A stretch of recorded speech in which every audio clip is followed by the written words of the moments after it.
At night, when the other engines are tucked away in their sheds, you can still hear the faraway call of an engine's whistle and the clickety-clack of train wheels turning. This is the sound of the post train. One train is pulled by Thomas and the other by Percy, as the loads are too heavy for one engine to do the work alone. The post is loaded into trucks at both the harbours, and the engines pull their trains through the silent stations, delivering their precious loads. On a clear night, a big shiny moon brightens their journey, but often Thomas and Percy can't even see the stars. But whatever the weather, lamps along the track always light their way. One night, Percy was waiting at the junction. The main line train was late. At last, Henry arrived. "Sorry," he puffed. "The mail boat from the mainland was delayed." "Come on, Percy," said his driver. "Let's make up for lost time." Percy puffed along as quickly as he could, but the sun was already rising as he finished his work. "Never mind," thought Percy. "It's nice to be up and about when it's the start of a new day and there's no one else around." Percy was not alone for long. "Bother," said Percy. "It's that dizzy thing, Harold." "Good morning," whirred Harold. "I always said railways were out of date, but you're so slow with the post, you should give everyone their stamps back. Post haste." Percy was too tired to explain. "Bird brain," he muttered. "Good morning, Percy," called Duck. "You're up early."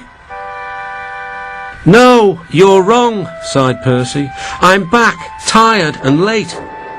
He rolled into the shed and fell asleep almost before his buffers touched the bar.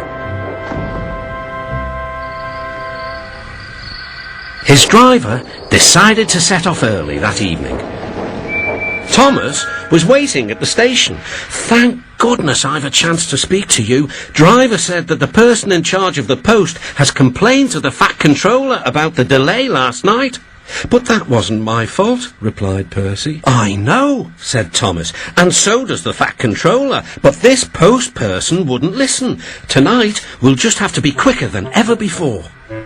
The engines were just leaving the station when they heard a familiar buzzing. "I say, you two, there's news flying about." "Where?" puffed Percy. "All over the place. They're going to scrap the post train and use me instead. Wings work wonders, you know, always."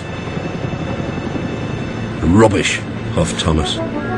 That night, everything ran like clockwork. Thomas and Percy steamed through the stations, making good time everywhere they went.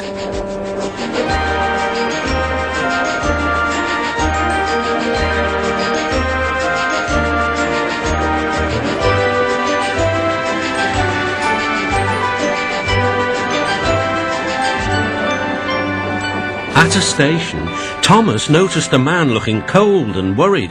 He had missed his train home. "We can give you a ride," said Thomas's driver, "but it will be rather uncomfortable." "Thank you," said the man. "Anything's better than sitting here." The next afternoon, Percy passed the airfield and saw Harold. "Hello, Lazy Wings. Are you too tired to fly today?" "The wind's too strong. I've been grounded," grumbled Harold. "You need rails," laughed Percy. "They work wonders, you know. Always."